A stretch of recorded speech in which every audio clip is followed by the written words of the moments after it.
Hey friends, and welcome to Imagine with Royce. I am so excited for today's episode. I am going to be discussing with you my time working on a lot of the animatronics on this opening day attraction, the Jungle Cruise.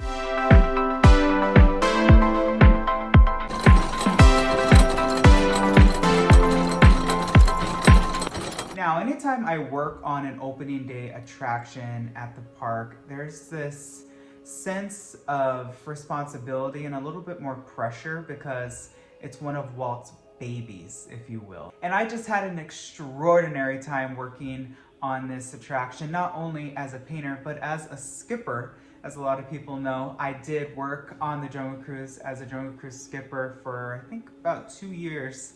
And that was just such a fun job for me. I was really nervous when I first started because I didn't realize all that went into it. You know, truly as a skipper, you are a glorified narrator, right? You are just taking people through and you're telling people what's happening. But what's great about it is it really can change from boat to boat, because as a skipper, you're given this huge binder just full of jokes, and you can truly tell whatever narrative you want. But majority of the skippers really did stick with the approved script, if you will. And you can add jokes. It has to go through like management and approval and all of that. But as a painter working on this attraction, I was really excited for this task. I worked on a number of refurbs and I pretty much touched every single animatronic in this ride. So let's start out down the Jungle Cruise. The first figure that you see are, of course, those beautiful toucans that a lot of people miss. The first figure that I got the opportunity to work on is the tiger. This tiger was extraordinary up close. He definitely needed some TLC. We freshened up his color, made it a little bit more vibrant so that the guests can see him. And he was just really fun to do. Fun to fur and fun to give him his stripes. But moving into the elephant pool is definitely where I spent a lot of time. There are, gosh, let's see, I don't know, 10, 15 animatronic elephants there. Some big, some small, some way in the back, some really up close. And I got the opportunity to work on Bertha. Now, a lot of people are like, who's Bertha? Bertha is the main elephant in that show scene. She is in the waterfall. And what's really fun about Bertha is Bertha actually has a cave behind her. Obviously, you see this beautiful cascading waterfall, but you can actually go into that mountain, and it's called Bertha's Cave. And there's actually a really fun mural of a Jungle Book, a Mowgli and Baloo up in there. Not a lot of people know that. Obviously, it must have been a maintenance guy that worked on it, but that's really fun in there. You get to open up the door right behind Bertha and you kind of see her sitting. She looks like a dinosaur. But that was a really fun figure to work on. That was actually, I think, my first month working under Imagineering art direction, where they gave me that position to work on Bertha. And that was just amazing. I also worked on Squirt and moving down the jungle. The gorillas and the gorilla camp, they were a lot of fun. I actually worked on the gorillas for Christmas. They are given new suits, if you will, for their fur, and of course the little baby that's dipped in the flour. That was really fun to do.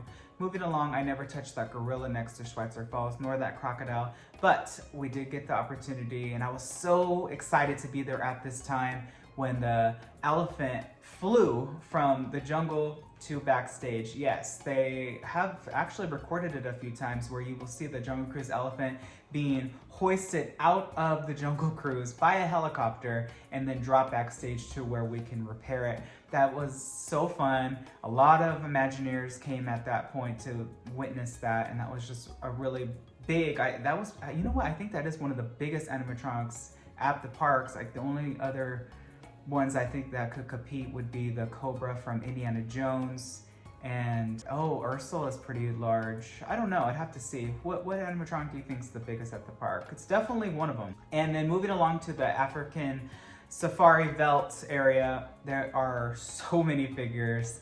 Here's a picture of me working on the zebras with my coworkers. These zebras were extraordinarily fun and detailed. They actually have bristles on their fur that you can't see from far away, but we put so much time and attention into these guys. We were sweating and we really wanted them to look great. Working on the lions was a lot of fun. And of course, I actually got the personal task of working on all those vultures. So just bringing to life figures that you zoom by super fast is super important for me because you miss so much detail, and we put so much time and attention into every single animatronic that if you miss it, we'll write it again. You will see something that you didn't see the first time.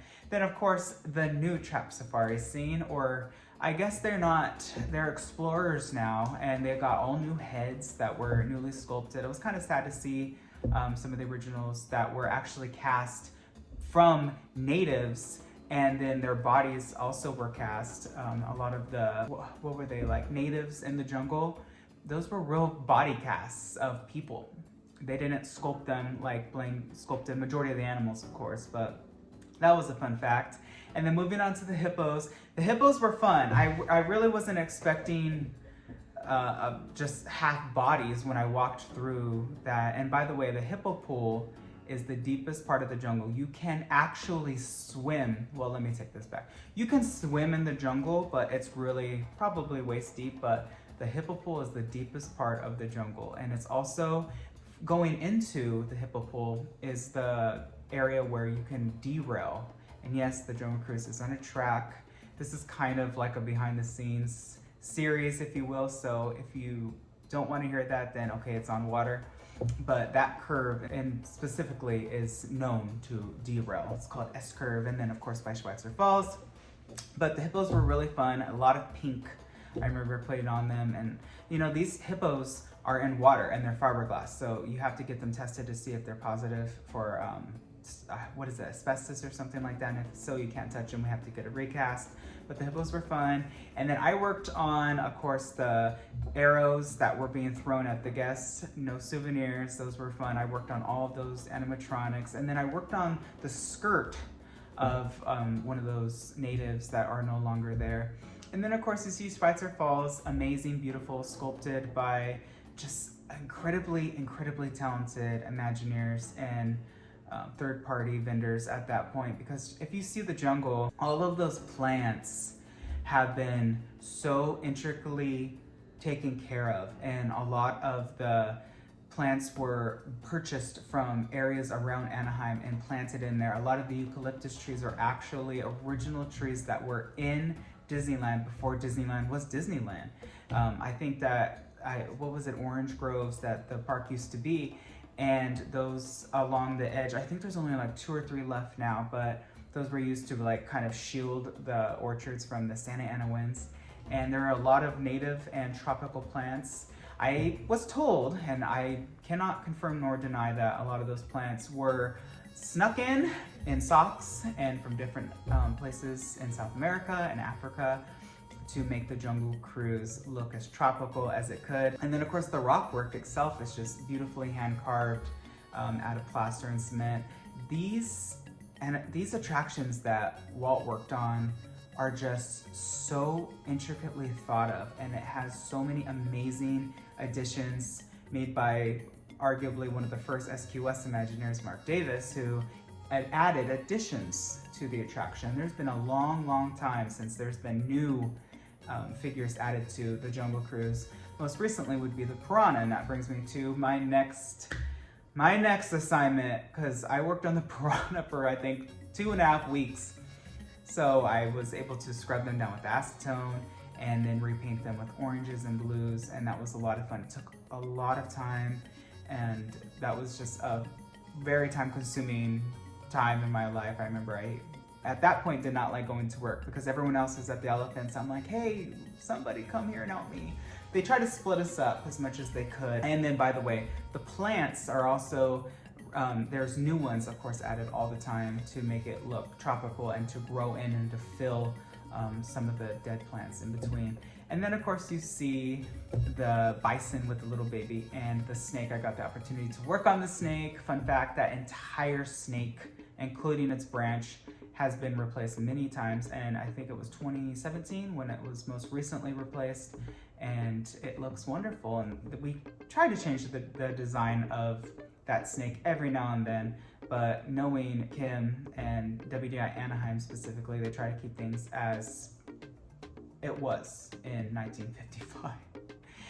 And then Little Square, and then the Squawking Hornbill that was in the queue now got moved with all the little monkeys. That's really fun. And one thing that I really do like about the Jungle Cruise and the Tropical Hideaway is that Rosita is an animatronic that can be seen from multiple angles. And I think that whenever you can utilize a figure and you can see them from multiple, especially from like dining to attractions, that's amazing. It's kind of like Blue Bayou, right? You see the boats, you see like a set and a show set, but you're eating. I think that Disney should do more of that. So, you know, the park has just continued to evolve and to grow, and I'm sure that down the line, Jungle Cruise will get some enhancements. I do know that those giant arches right after the snakes are pretty brittle, so they're gonna have to be replaced. So who knows? Maybe we'll get a cave there. Maybe not, I don't know. But that's all for today's episode. If you like this content, please hit subscribe, ring that bell icon. That way I know what you guys are liking with the Storytime series. Thank you so much for watching, and always remember, dreamers, not only to follow your dreams, but to chase them. Later.